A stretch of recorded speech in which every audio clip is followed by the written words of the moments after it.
Welcome back. As we wrap up this series on mixed logit and preference heterogeneity and finite mixture models, I thought it might be helpful to review some practical aspects of implementing these tools. We'll go through a smattering of these practical tips and also showcase a paper that put all of these pieces together in a very impressive manner. And I hope that this will be useful to you as you continue on your learning about these topics. As you're thinking about what kind of discrete choice model should I estimate, it's important to start out with a research question and a data structure, and then think about, given the data that I have, could I identify preference heterogeneity in the first place? And then another question is should my heterogeneity be continuous or discrete? I can use random coefficients if I want the heterogeneity to be continuous, and this would allow for different willingness to pay for certain characteristics,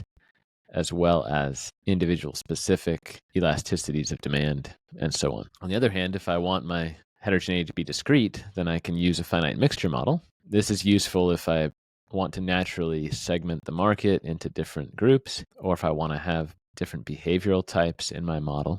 The assumption with finite mixture is wrong if the heterogeneity is actually continuous, but it could be a useful simplification made for tractability reasons. So to kind of litigate between these two extremes, you might need to appeal to economic theory for your particular setting. Now, beyond the decision of which type of heterogeneity to choose, when we do have preference heterogeneity, that's going to result in non-smooth likelihood functions that are going to not have a global optimum, but have many local optima as well. So how do we get around this? Well, we're going to have to try our estimates from many different starting values and then choose the one that results in the highest likelihood value. We could also do a grid search over certain parameters. This is like basically doing a lot of different starting values in a very structured way to get to the answer in the quickest way possible. So basically it says, suppose my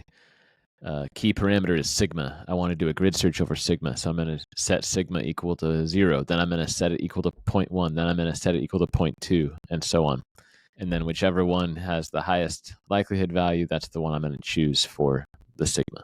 And then the important thing with any of these complicated optimizations is that you have to start at a good spot. And typically in a mixed logit, you would want to start from, or the preference homogeneous values as the starting value for the mixed logit. And then the key criterion is just, I'm going to prefer the estimates that have the highest likelihood value. And if these estimates are like pretty different, then just verify that that's actually the global optimum. So it can be unclear without knowing more if you've actually achieved the global optimum. And so this is where things start to get a little bit less systematic and a little more open-ended. Does more parameters mean you have a better model? No, it does not. So as you take the number of finite mixture groups to a larger and larger extreme, you're going to get what's called type collapsing, which means that the type probabilities are going to go to 0. And in that case,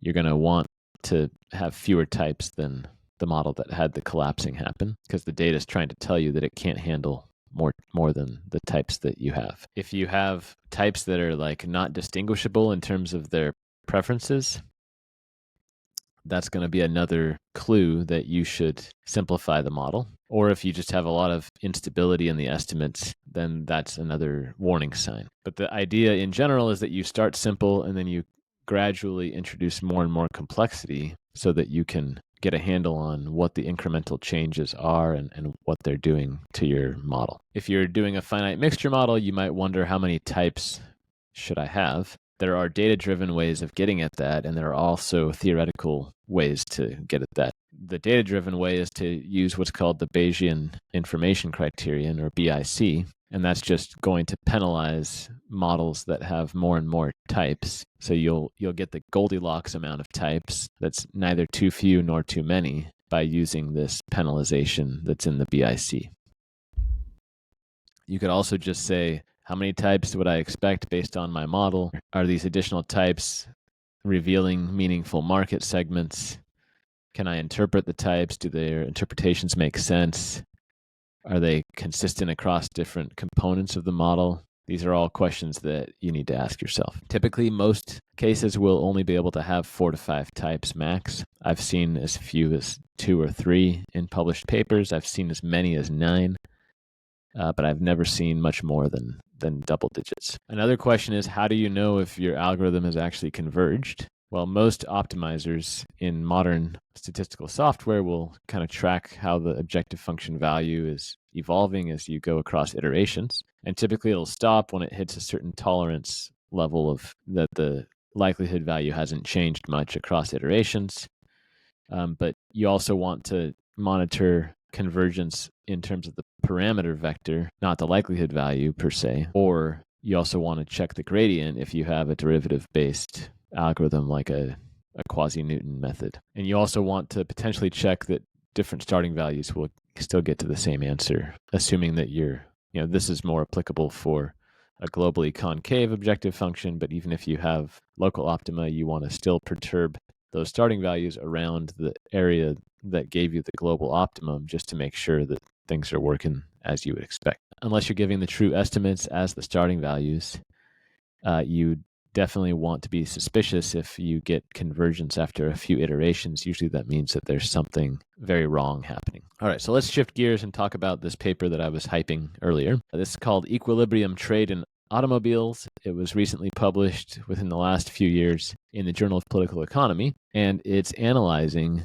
the automobile market in Denmark. And then there's 5 authors on the paper. Probably the biggest name author is John Rust, who's written many important and path-breaking econometrics papers that apply the methods that we're talking about in these videos. So the problem that they want to analyze is, are the current tax rates on Danish automobiles too high, too low, or just right from a social welfare / efficiency standpoint? So they have really rich data on every car that's in Denmark. Apparently Denmark does a really good job of tracking all of the cars in its country because it wants to get the tax revenue from the owners of the cars. And so what they're going to do is they're going to allow for a lot of heterogeneity in their model. So they have observable heterogeneity in terms of these household types. They're also going to have observable heterogeneity in car types and the age of the car. And then they're going to have a pretty involved nested Logit model. You can look at the paper if you're interested. But it's got like 4 or 5 levels to the nesting with lots of little subnests involved as well. And then they're going to layer all of this into a dynamic market equilibrium. And there need to be dynamics because cars are what we call a durable good in economics. And so they're going to last a while. And so people can check, or they can think to themselves, which type of car do I want? Do I want to sell my car or scrap it? Do I want to buy a new car or a used car? So all this stuff is in their model. And they have a really complicated market equilibrium. And what they're going to use all these tools to do is to make a plausible prediction about what the tax revenue to the Danish government would be if they lowered the tax rates on the cars. And what their model finds is that they see this hand-me-down chain where rich households buy a new car, use it for a little bit, sell it used to a poorer household, and then it just kind of descends down that hierarchy. And so their model allows for that type of, the ability to identify that type of behavior just from the model alone and the implied parameter values given the data. And then basically the end takeaway of the paper is that the Danish government could actually increase their automobile tax revenue if they lowered the tax rate on cars. So the Laffer curve that's shown on the slides is just referring to the idea that at some level, if the tax rate is so high, it discourages economic activity that could be taxed. And so the revenue is eventually going to go down. If you think about it, if I put a 100% tax rate on your wage, you're not making any money after the government takes the taxes out. So you're probably not going to work if the tax rate is 100%. That's obviously an extreme example, but that's the logic behind this policy experiment.